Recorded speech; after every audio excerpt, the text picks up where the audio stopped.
So I'm sorry, but to the 10% that said, well, I voted for change, I didn't vote for this, then you are a goddamn idiot. And what my favorite group of people are these Wall Street Trump supporters, these guys worth $6 gazillion. Well, I didn't know he was going to do this. I was surprised that they wasn't thought out. What he ever done in his life that's ever... Trump's presidency isn't politics, it's a circus that refuses to leave town. And James Carville storms in like a flamethrower, torching the big top. With razor-sharp wit, he dismantles a leader who treats the White House like a tacky resort. Every misstep becomes comedy fuel, roasting Trump so hard it feels like stand-up night in the Oval Office. Carville slices through the nonsense with ease, exposing the chaos Trump leaves behind. Trump plays the clown, while Carville makes sure the world remembers who's writing the jokes. So, does anybody think that Trump sneakers are legit? Does anybody think that Trump cologne is legit? Of course you don't. And you would say, as I do, this is one giant grift, it's one giant scam. But I gotta tell you, I don't think, I think he's a criminal of the first order. I think these people, James Carville can gut a political career faster than most people swipe left on a dating app. And with Trump, the material writes itself. The Oval Office has become his reality show stage, starring him in an endless loop of bragging and chaos. Carville points out the obvious. Trump doesn't know the difference between governing and showing off. He's like a kid who shows up for the SAT clutching crayons, insisting he's ready to ace the test.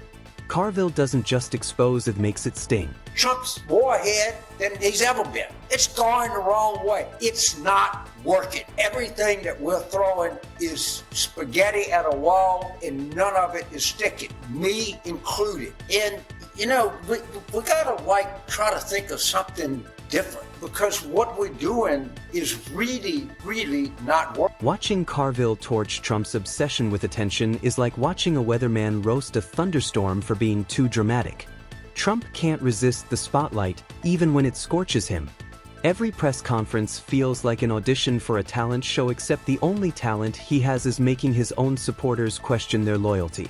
Carville tears him apart by pointing out how every strategy Trump touches collapses faster than one of his overpriced casinos. And there's a lot of speculation about what fragrance that Trump's going to come out with. If he was true to himself, it would smell like, frankly, shit. Because as I pointed out before, the man has a diaper leakage problem, and a lot of people have pointed this out before that, and then subsequent to my remarks. He's got a real... The funniest part about Trump is his insistence on calling himself a political genius while leaving behind disasters so big they could be seen from space. Carville compares his strategy to a gambler who bets on every horse and still loses. Trump brags about victories that never happened, waves numbers that collapse under basic math, and twists every failure into fake success. It's like watching a magician explain the trick while still fumbling the rabbit. She's quite strong. No, you don't understand. General Mark Milley, 4-star Army General, said every bone in his body is fascist. Okay, then no, it's not quite strong. It's quite legitimate. All right? He definitely has exhibited certain sympathies to fascism. That's not. Carville shreds Trump's revolving door of advisors, noting how nobody sticks around long enough to finish a cup of coffee. Running the White House looks less like governance and more like a never-ending game of musical chairs with Trump clapping offbeat in the corner. The chaos makes it hard to tell if he's leading a government or auditioning contestants for one of his failed reality shows. Trump demands loyalty but offers none in return, tossing out staff like yesterday's fast food. Carville compares him to a clueless boss who fires half the office, then brags about being the smartest man in the room, ignoring the fact that the room is empty.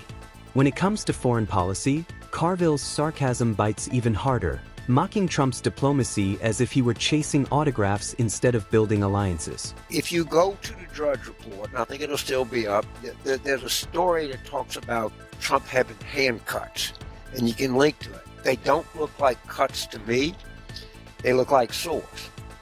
And I've asked a number of MDs what medical condition manifests itself through hand sores, and the answer is immediate and unanimous. Second, Carville tears into Trump's so-called economic miracle, exposing it as smoke and mirrors while regular Americans foot the bill. Trump flaunts numbers like a street magician, flashing coins distracting the crowd while their wallets vanish. Carville reminds everyone the prosperity is built on sand, cracking apart whenever reality sneaks past the spin. It's accounting so sketchy even Enron would blush. He mocks Trump's habit of treating science like an inconvenience, as if catchy slogans could scrub smog from the sky. Then he pivots to the media, skewering Trump for spending more time whining about coverage than fixing the problems he promised to solve. Carville, the legendary Democratic strategist, the raging Cajun. James has got some pretty strong views on how the Democrats should handle this. And James, you're going back to history a little bit. I think he's trying to mimic the rally of February 20th, 1939. You know, as people pay attention to history, he had a copy, according to his wife, a copy of Mein Kampf on his night table. He has said that the good people on both sides of Charlottesville. He's had people who dinner and invited whites. Carville compares Trump to a quarterback blaming the scoreboard every time he throws an interception. The press doesn't invent scandals, Trump manufactures them daily, then acts shocked when the world reports what he just did in broad daylight. Carville highlights the hypocrisy baked into every move. Trump claims he's an outsider while sitting in the most powerful office on earth, and he rants against corruption while surrounding himself with people who treat ethics like a foreign language. He plays the victim while wielding power most can't imagine misusing. Carville sums it up perfectly. It's less a presidency and more a courtroom drama, where lawyers matter more than cabinet members, and the daily agenda looks more like a docket of depositions than a plan to govern. I don't know, but there's a lot of evidence to say that Trump, shall we say, has a favorable view of some of these things. No, James. And I will continue to bring it up, and I always appreciate to be on Fox when I can bring it up to Fox News so they can judge how admiring that Donald John Trump is of National Socialism. Carville doesn't miss Trump's allergy to responsibility. Nothing is ever his fault. He'll blame advisors, enemies, or thin air if he has to. Carville paints him as the kind of guy who could trip over his own shoelaces and then accuse gravity of a conspiracy. Healthcare becomes a comedy sketch of its own. Trump swears he has the best plans, yet they're always invisible. Carville mocks them as vaporware promises that exist only in campaign speeches.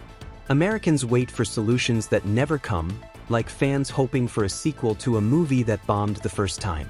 Carville twists the knife with a final image. Trump as a firefighter demanding applause for holding the hose while the fire keeps burning. Tried everything, we tried his policy, his hypocrisy, his criminality, predatory attitude toward women, his deadbeat, didn't pay bills. My favorite, I got to say it. So he's going to say if Russia can bomb somebody that doesn't pay the NATO bill, this guy can't pay cash with a cosigner. Okay, he ain't pay anybody. The gap between Trump's self-image and reality is Carville's favorite target. Trump struts like a strongman but crumbles the second real challenges appear. Carville highlights his paper-thin skin, showing how even mild criticism sends him spiraling. The roast isn't just funny, it's a reminder of how fragile Trump's political image truly is. He thrives on spectacle but collapses when substance is required. Carville likens it to wallpapering cracks in a shaking building, hoping nobody notices the foundation's about to give way.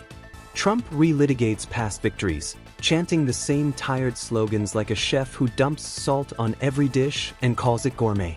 Behind the noise, Carville reminds us, there's no plan, just recycled slogans dressed up as strategy. The question is, can it have an effect? The answer is yes. If he's acquitted, or even a hung jury, that will excite his people and it will demoralize a lot of Democrats. How much, don't know. An acquittal would be very good for him. But if there's a guilty verdict, that matters to people. And so people say, well, the hardcore Trump, probably not going to affect the hardcore. But as we talked about earlier, Carville skewers Trump's bizarre priorities, showing how he pours more energy into petty feuds and Twitter wars than actual governing. It's less a presidency and more a late-night infomercial that never ends. The myth of Trump the great businessman collapses under Carville's roast bankruptcies, failures, and hollow branding leave behind more smoke and mirrors than steel and glass. Even his grip on his own party gets mocked, as loyalty proves shaky when chaos is the only constant. Carville saves some of his sharpest blows for Trump's obsession with legacy. Trump craves monuments and endless praise, but history is already writing him as a case study in dysfunction. Future generations won't study him as a leader, they'll study him as a cautionary tale about what happens when bluster replaces competence. He doesn't pay his plumber. He doesn't pay anybody. And I think that by mocking him and making fun of him over a period of time, that a lot of his supporters are vested in him as this sort of flawed, sent by God, King Cyrus, King David kind of figure. And my point is King Cyrus, King David, to our knowledge, didn't have syphilis. Every punchline Carville delivers lands because it's rooted in Trump's own behavior. There's no need for exaggeration. Trump generates enough scandals and absurdities to fuel comedy forever. The roast stings because it exposes truths hiding in plain sight. A man who looks less like a statesman and more like a cartoon character trapped in reruns.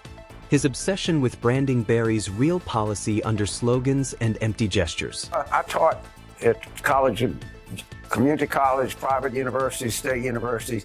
I never gave an F my whole time. I'd say, if you make an A, you got to earn it. But if you make an F, you really got to earn it. I got to say, he's earned an F. Dude, you did something that no student of mine ever did in 16 years. You earned an F, big time. Yeah. What remains is the portrait of a man desperate for validation, mistaking noise for power and applause for proof of greatness. Carville doesn't need venom, the truth does the shredding. Instead of the towering legacy Trump imagines, Carville paints him as a relic of dysfunction, the embodiment of political theater without results. His legacy dissolves into late-night humor, a slapstick symbol of a generation's embarrassment.